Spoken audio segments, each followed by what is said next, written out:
कृपाळू उदार माझा ज्ञानेश्वर, कृपाळू उदार माझा ज्ञानेश्वर, कृपाळू उदार माझा ज्ञानेश्वर, दया नमस्कार वारंवार, दया नमस्कार वारंवार, दया नमस्कार वारंवार. कृपाळू उदार माझा ज्ञानेश्वर, कृपाळू उदार माझा ज्ञानेश्वर, उदार माझा ज्ञानेश्वर, कृपाळू उदार माझा ज्ञानेश्वर, नमस्कार वारंवार, दया नमस्कार वारंवार, दया नमस्कार वारंवार.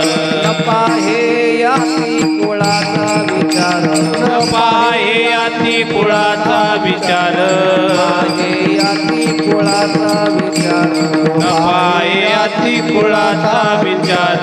करुणाकर ज्ञानाबाई, भक्त करुणाकर ज्ञानाबाई, भक्त करुणाकर ज्ञानाबाई. भलतिया भावे शरण जाता भेटी, भलतिया भावे शरण जाता भेटी, भलतिया भावे शरण जाता भेटी, भलतिया भावे शरण जाता भेटी. तसे तुटे जन्म व्याधी, पाडितसे तुटे जन्म व्याधी, पाडितसे तुटे जन्म व्याधी. पाहे याती कुळाचा विचार, पाहे याती कुळाचा विचार, कुळाचा विचार, पाहे याती कुळाचा विचार. करुणाकरा ज्ञानाबाई, भक्त करुणाकर ज्ञानाबाई, भक्त करुणाकर ज्ञानाबाई. ज्ञानाबाई माझी अनाथाची माय, ज्ञानाबाई माझी अनाथाची माय, ज्ञानाबाई माझी अनाथाची माय, ज्ञानाबाई माझी अनाथाची माय जनार्दनी पाय वंदित एका जनार्दनी पाय वंदित एका जनार्दनी पाय वंदित पायाती कुळाचा विचार न पायाती कुळाचा विचार भक्त ज्ञानाबाई भक्त करुणाकर ज्ञानाबाई विठोबा रखुमाई जय जय विठोबा रखुमाई जय जय विठोबा रखुमाई विठोबा रखुमाई विठोबा रखुमाई विठोबा रखुमाई विठोबा रखुमाई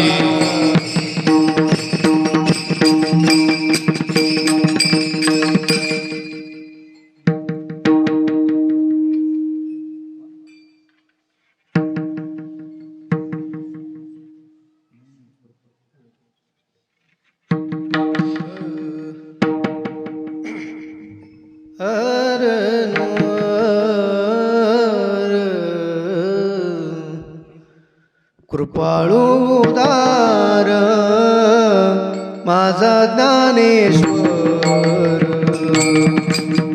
कृपाळू उदार माझा ज्ञानेश्वर कृपाळू उदार माझा ज्ञानेश्वर कृपाळू उदार माझा ज्ञानेश्वर कृपाळू उदार माझा ज्ञानेश्वर कृपाळू उदार माझा ज्ञानेश्वर कृपाळू उदार माझा ज्ञानेश्वर कृपाळू उदार माझा ज्ञानेश्वर भक्त करुणाकर तया नमस्कार वारंवार तया नमस्कार वारंवार पायाती कुळाचा विचार पायाती कुळाचा विचार दया नमस्कार वारंवार दया नमस्कार वारंवार न पाये आती कुळाचा विचार न पाये आती कुळाचा विचार भक्त करुणाकर ज्ञानाबाई ज्ञानाबाई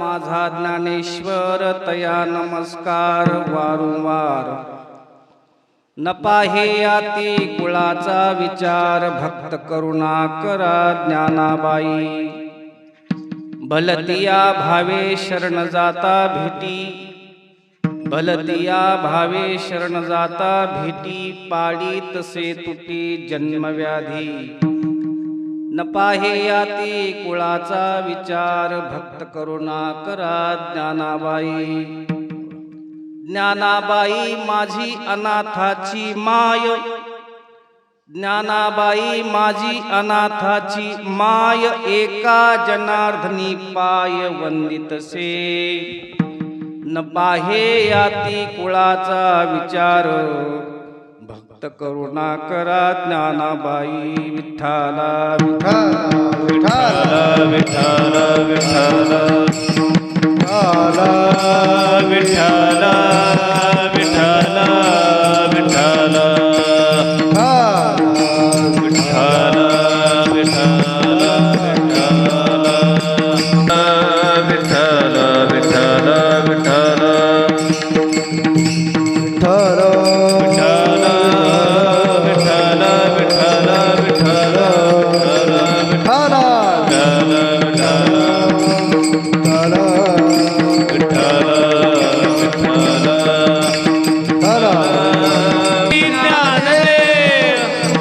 कृपाळू उदार माझा ज्ञानेश्वर, दया नमस्कार वारंवार, न पाहे याती कुळाचा विचार, भक्त करुणा करा ज्ञानाबाई.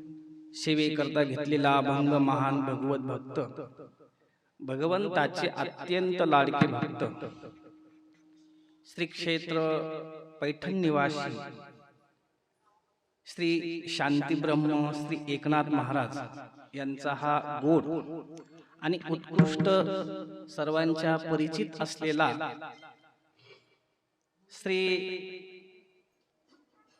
कैवल्य चक्रवर्ती महावैष्णव माऊली ज्ञानेश्वर महाराज यांच्या जीवनाचं गोड वर्णन करणारा अभंग या सेवेकरता निरोपणा करता पूर्ण झालेला आहे. आणि ही सेवा किम निमित्त आहे, कोण्या कारणास्तव आहे, हे सर्वांना ज्ञात आहे, कल्पना आहे, त्याची माहिती आहे. पण दोन शब्दांनी त्याचा नाम उल्लेख व्हावा म्हणून सांगतो. या पवित्र भूमीमध्ये पवित्र अशा इंद्रायणीच्या तीरावर वसलेलं हे ज्ञानोबरायांच्या पदस्पर्शाने पावन झालेलं हे श्री क्षेत्र आळंदी. या आळंदीमध्ये दरवर्षी माऊली महावैष्णव ज्ञानोबरायांच्या समाधी सोहळ्याच्या निमित्ताने महाराष्ट्रातून नव्हे पूर्ण भारतातून मराठवाड्यातून गावोगावावरून आलेली त्यांची भक्त मंडळी आणि त्यांच्या उत्सवाकरता समाधी सोहळ्याच्या निमित्ताने साजरी होत असलेले हे कार्यक्रम. अशा एका कार्यक्रमामध्येही हरिभक्त पारायण बाबासाहेब महाराज वायाळ यांच्या गुरुकृपा शिक्षण संस्था यांच्या आयोजित द्वारा झालेला हा सप्ताह आहे. आणि सप्ताहाचं वातावरण दरवर्षीप्रमाणे वाढतं प्रमाण आहे. आता प्रत्यक्ष काही आम्ही इथं आलो नाही. आमच्या परम मित्र आमचे काकडे महाराज यांच्या संबंधातून ही सेवा करण्याचा सुयोग प्राप्त झाला. आणि गेल्या वर्षी कार्यक्रमाचा आवाज आमच्या नित्य कानावर पडत होता, एकापेक्षा एक कार्यक्रम. आणि मग काकडे महाराजांच्या घरी आमची चर्चा झाली. कार्यक्रम खूप सुंदर आहे. मग काकडे महाराजांची मंडळी म्हणजे, महाराज पुढच्या वर्षी तुम्ही एक सेवा करा तिथं. आणि शेजार धर्म, आणि शेजार धर्म म्हणजे त्यांनी किती अधिकाऱ्यांनी म्हटले, जसं काय त्यांचा स्वतःचा कार्यक्रम, तुम्हाला सेवा करावं लागेल म्हणजे पुढच्या वर्षी. आता एवढ्या अधिकाऱ्यांनी बोलल्यानंतर तिथं नाही म्हणायला जमत, आणि नाही म्हणल्या पुन्हा इथं यायला जमत. त्याला म्हटलं काय हरकत नाही, त्यांची इच्छा असेल तर आपण करू शकतो सेवा. म्हणले नाही, ते आपलीच माणसं आहेत. हे आपलीच माणसं आहेत ही भावना फार महत्वाची बरं का. सध्या काय झाले, वातावरणाने माणसाची मन ही कलुषित झाली. आणि कोणी बी आपल्याच पायाकडे बघून जीवन जगायला, आपलेपणा संकोचितपणा इतका समाजामध्ये पसरलेला आहे. आणि तसे गाथ्यामध्ये प्रमाण सुद्धा आहेत बरं का. जेवढं जीवन संकोचित असतं तेवढं जीवन दुःखमय असतं. पण तुकाराम महाराज म्हणतात, तू व्यापक आहेस पण लहान झालास. संकोचोनी कारे झालासी लहान. तुझं जीवन हे व्यापक आहे ज्ञानोबरायासारखं, पण तुझ्या विचारसरणीमुळे जीवन संकुचित आहे. आणि जिथं संकुचितपणा असतो तिथे आनंद नसतो. पण त्यांच्या मंडळीनं वापरलेला शब्द आहे ना, हा आत्मीयता वाचक शब्द. कार्यक्रम महाराज आपलाच येतो, आपलाच म्हणणं फार मोठी गोष्ट आहे. सप्ताह आमचा आहे ही म्हणण्यातली भावना, आणि सप्ताह माझा आहे या म्हणण्यातली भावना फार वेगळी आहे. म्हणून आळंदीमध्ये जे शेजारी शेजारी राहणारे महाराज लोक आहेत, त्यांच्या एकमेकाविषयीची जी भावना आहे, या भावनेला माझा सलूट आहे. आणि अशी भावना जर जीवनामध्ये वापरली तर दुःख जीवनामध्ये येत नसतं. त्यांच्या प्रेमाच्या खातीर ही सेवा करण्याचा योग प्राप्त झालेला आहे. आणि महाराजांची फार उदार अंतःकरणाची वृत्ती आहे. त्यांनी शब्द टाकल्याबरोबर त्यांनी सेवा दिली, आणि ती सेवा करण्याचा योग आज प्राप्त झालेला आहे. आणि सेवेला उपस्थित ख्यातनाम मृदंगाचार्य आमचे गजानन महाराज काकडे उपस्थित आहेत. आणि आदरणीय ख्यातनाम मृदंगाचार्य आदरणीय घुले महाराज आहेत. आता हे दोन माणसं असले की मला तुम्ही नसले तरी चालतं, कारण मी आता ह्यांच्याकडे बघून कीर्तन करणार. आणि महाराज आहेत, महाराजांची पुन्हा मिलिटरी आहे, फौज म्हणजे मिलिटरी आहे. आणि काही काही लोक यांच्यावर शंका घेत, मराठवाड्यात लोक. मी असं कानाने कधी कधी ऐकलं चर्चेमध्ये, म्हणले महाराज आता एवढं वय म्हणजे हे शिक्षणाचं वय आहे, हे काहीतरी जीवनामध्ये पुढं काहीतरी करावा, शिक्षण घ्यावं, उच्च दर्जाचं शिक्षण घ्यावे, चांगल्या ठिकाणी शिक्षण शिकावं. हे काय कपडे पांढरे घालायचे, काय टाळे घेऊन नाचते पोरण, हे जीवन बर्बाद करण्याचं लक्ष. अशी काही काही चर्चा. पण मी तुम्हाला एक गोष्ट सांगतो, आणि फार अंडरलाईन करून ठेवण्यासारखी गोष्ट आहे. हे मुलं साहेब होतील का नाही हे मी सांगू शकत नाही, महाराज होतील का नाही याची बी मी 100% गॅरंटी देऊ शकत नाही, फार मोठे ख्यातनाम कलाकार होते याची बी मी गॅरंटी देत नाही. पण एक गॅरंटी अवश्य देतो, हे मुलं माणूस नक्की होते. माणूस. आणि सध्या माणसाची कमी, माणसाच्या आखाऱ्याला लय गुत्ता आला त्याने, पण माणूस नावाचे जे माणसं आहेत ते फार कमी झाले सध्याच्या काळामध्ये. म्हणून हे मंडळी माणसं जरी झाले तर फार पुष्कळ मोठी गोष्ट झाली. म्हणून त्यांना एकदा सल्यूट करतो आणि अभंगाच्या पदापदाचं चिंतन करण्याकरता प्रवृत्त होतो. विठ्ठला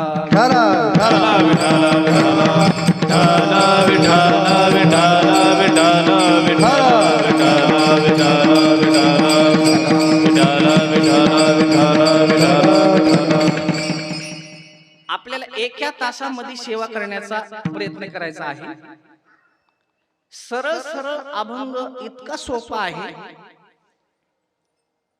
श्री एकनाथ महाराज ज्ञानोबरायचं वर्णन करतात, आणि ज्ञानोबरायचं वर्णन संप्रदायातली एकही असा संत नाही की त्यांनी केलं. प्रत्येक संतांनी माऊलीचं वर्णन केलं.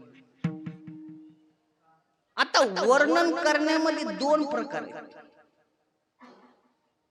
एक भावनानिष्ठ वर्णन असतं आणि एक वस्तुनिष्ठ वर्णन असतं. जसे वर्णाचे दोन प्रकार आणि वर्णनाचे दोन प्रकार. वर्णाचे दोन प्रकार तर प्रत्येकाला माहिती, फिक्क आणि तिखट, किंवा घट्ट आणि पातळ. आणि घट्ट वरण तीनच घरचं खायचं. एक कोमट्याच्या घरी खायचं, ब्राह्मणाच्या घरी खायचं आणि जैनाच्या घरी खायचं. आपल्यासारख्याच्या घरी नाही. कोमटी लोकांच्या येतं, ब्राह्मणाच्या येतं, मारोड्याच्या, अशा माणसाच्या घरी घट्ट लंगड वरण म्हणतात. लंगड वरण म्हणजे खरपूस गाडग्यामध्ये शिजवलेलं चुलीवर, आणि ते टाकलं की जागेवर बसतो. आपल्या घरचे वरण तसे नसते, टाकलं की इकडे वाढायची गरज नाही, ते खालून जात ते. आणि त्याच्यावर गावरान तुपाची डाळ. तुम्हाला एक आता विषय निघाला म्हणून सांगतो, खाण्याचं ज्ञान त्यांच्याकडून शिकलं पाहिजे. मारोडी, कोमटी, जैन या लोकांकडून खाण्याचं शिकलं पाहिजे. लोक म्हणते महाराज तुम्ही खायचं काय सांगायला लागला, तू खाण्यावरच सगळं अवलंबून, खाण्यावरच सगळं अवलंबून. ज्ञानोबा आहे पागल होते का मधुपुरी महाराज? ज्ञानोबा मध्ये किती ताकद महाराज, मला बाकीची ताकद तर सांगता येत नाही, पण एके प्रमाणे त्यांची ताकद सांगतो. अंगी आईशे बळ रेडा बोले, अंगी आईसे बळ, रेडा बोले अंगी आईसे बळ, रेडा बोले अंगी आईसे बळ. जयाची ये द्वारी सोन्याचा पिंपळ, अंगी आईचे बळ, रेडा बोले, अंगी आईचे बळ, रेडा बोले. जयाची हे द्वारी सोन्याचा पिंपळ, अंगी आई. खाण्यापिण्यासाठी मधुकरी मागायची काय गरज होती? पण मागून का खाल्लं तर मागितलेलं हे अन्न पवित्र असतं आणि शुद्ध असतं आणि सात्विक असतं. आणि सात्विक माणसाने जर आहार घेतला की सात्विक विचार येतात, आणि सात्विक विचार डोक्यात आले की सात्विक आचार निर्माण होतो, आणि सात्विक आचार निर्माण झाला की सात्विकच विचार निर्माण होतो, उच्चार निर्माण होतो. आणि सात्विक उच्चार तोंडाच्या बाहेर पडला की समोरच्यावर परिणाम होतो. आपलं खाणं चांगलं नाही. आपले मारोड्याचे, बामणाचे, कोमट्याचे लोक जर बाजाराला गेले, मोठ्या मोठ्या सिटीमध्ये फिरायला गेले, आणि लेकराला जर खायला आणलं 5,000चं असतं, पण खिशातच बसतं. कारण असतंच तसं बदाम, पिस्ते, काजू. आपलं येडपट जर जत्राला गेलं ना, उचल धरती उचल, काय मुरमुरे मुरमुरे असते पहिले लेकराला खायला.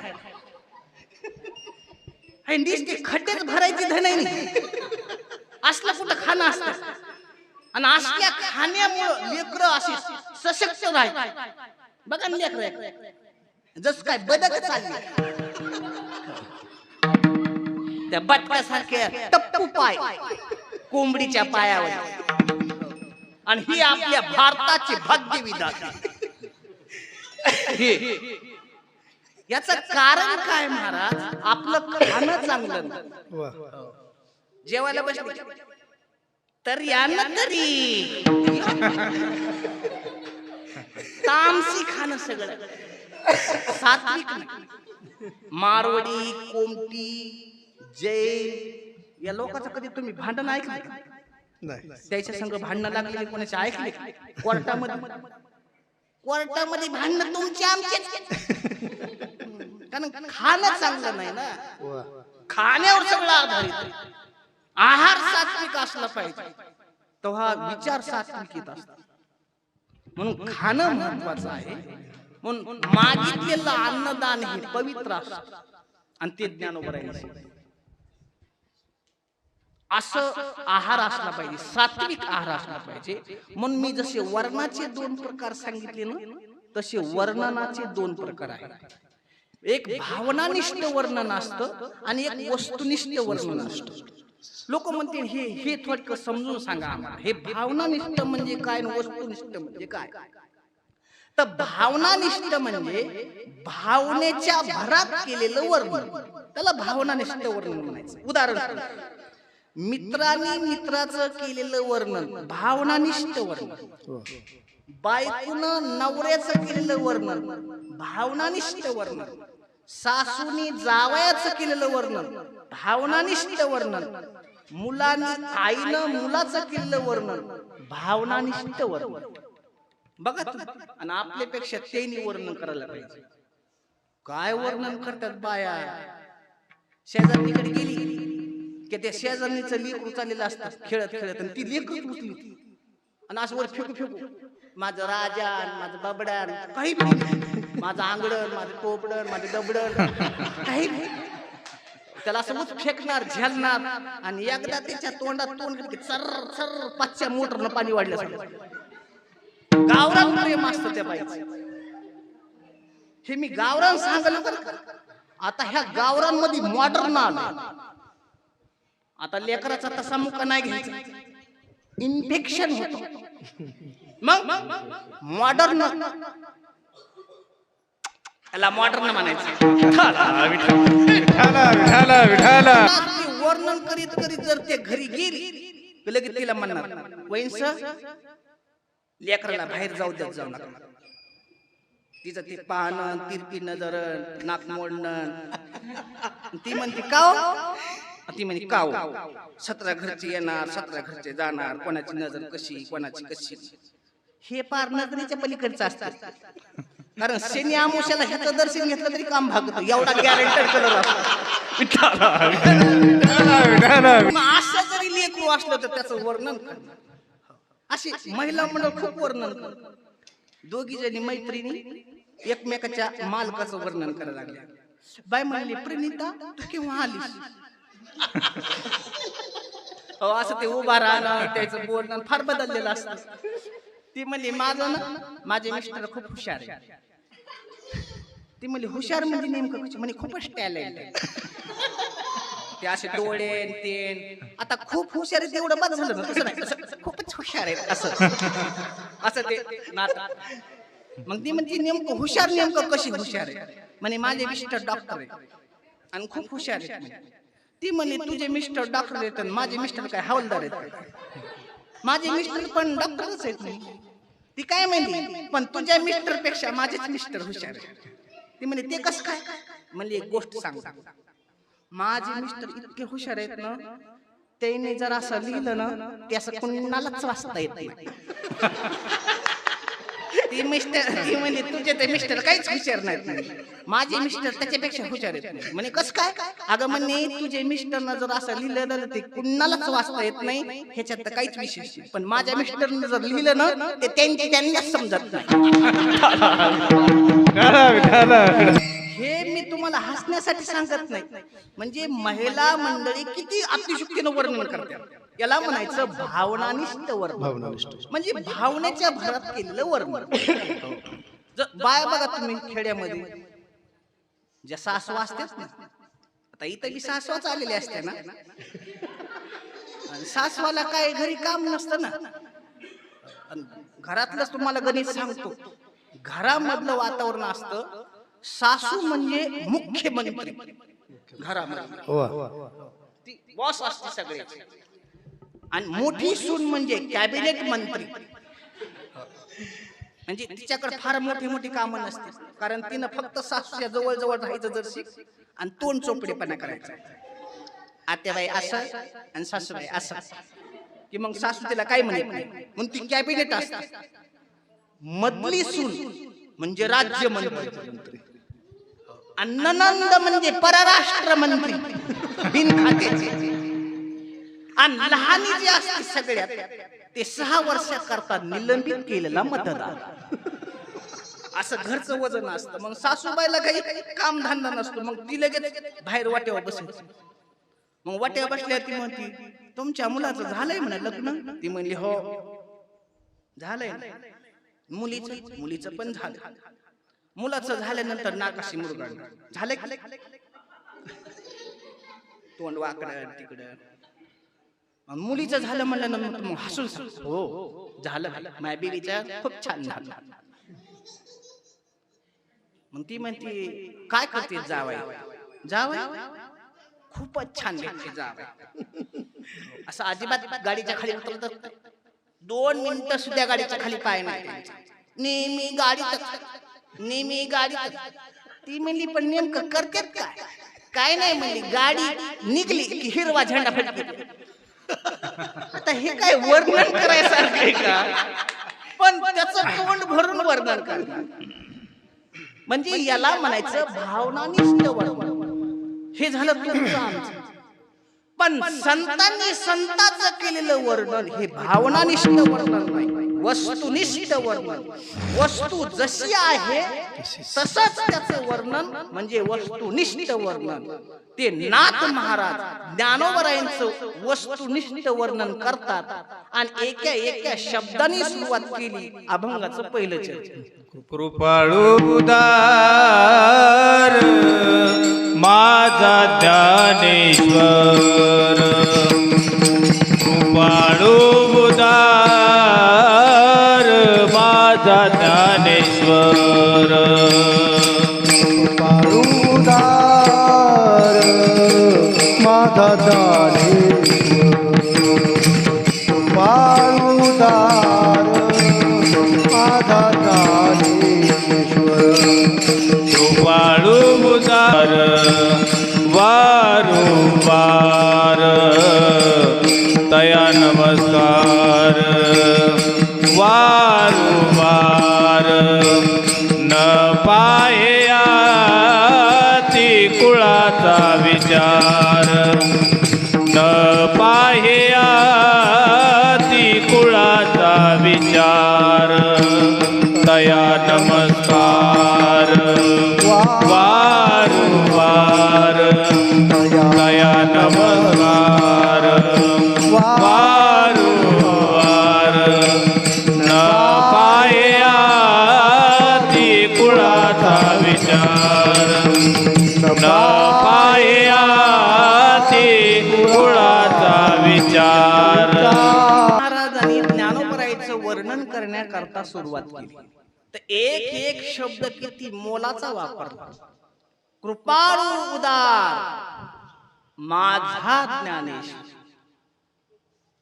किती अलौकिक आणि फार मोजके शब्द वापरले पण फार महत्वाचे. माझे ज्ञानोबराय कसे आहे? कृपाळू आहे, उदार आहे.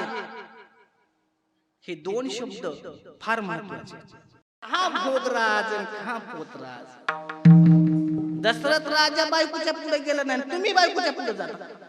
हो. आणि मग भगवान शिवशंकराने त्या एकांताचा शोध लावला आणि सागरामध्ये एका नावेमध्ये बसले.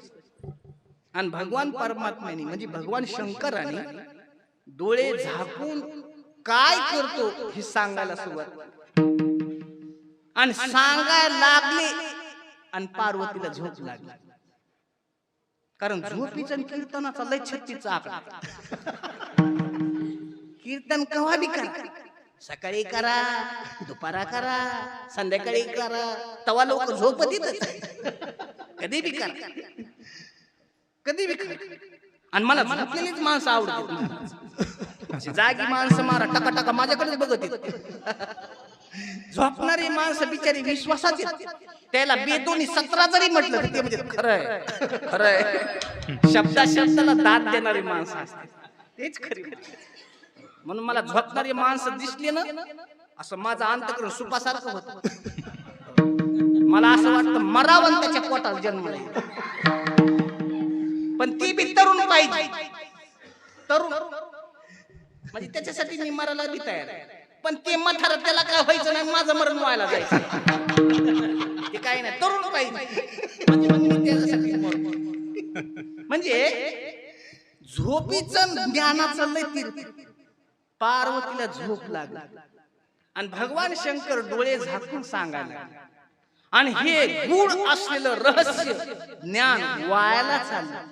आणि हे 9 नारायणापैकी पहिल्या नंबरचे नारायण कवी नारायण त्यांना कळाल्याबरोबर त्यांनी माशाच्या पोटात प्रवेश केला आणि ते ज्ञान ग्रहण करायला लागले.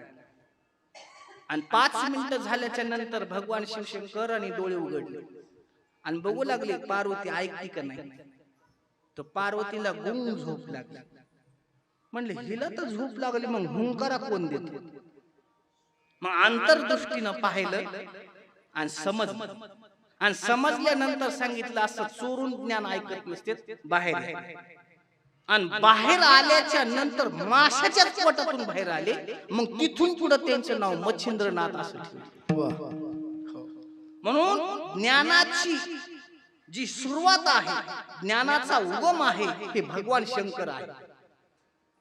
हे आद्य प्रवर्तक आहेत. म्हणजे आदिनाथ गुरु सकळ सिद्धांत आणि मच्छिंद्रतयाचा मुख्य शिष्य. ते ज्ञान मच्छिंद्रनाथाला प्राप्त झालं. सांगू लागले बायकोला, पण सहजासहजी लादलं मच्छिंद्रनाथ. आणि मग तेच मच्छिंद्राने ज्ञान कोणाला सांगितलं? गोरक्ष. आणि गोरक्षाने तेच ज्ञान कोणाला सांगितलं? गहिनीनाथ. आणि गहिनीनाथाने तेच ज्ञान कोणाला सांगितलं? निवृत्तीनाथाला. आणि निवृत्तीनाथाने तेच ज्ञान कोणाला सांगितलं? ज्ञानदेव. ही ज्ञानाची परंपरा. आता पुन्हा लक्ष घ्या. एकच गुरु आणि एकच शिष्य. म्हणजे भगवान शिवशंकराचा जो उपदेश एकालाच झाला, लोकाला नाही झाला, फक्त एकट्या मच्छिंद्रनाथाला. आणि मच्छिंद्राने बी असा विस्तार नाही केला. मग त्यांनी फक्त गोरक्षालाच केला. आणि गोरक्षाने बी तेच केलं, गहिनीनाथालाच केलं.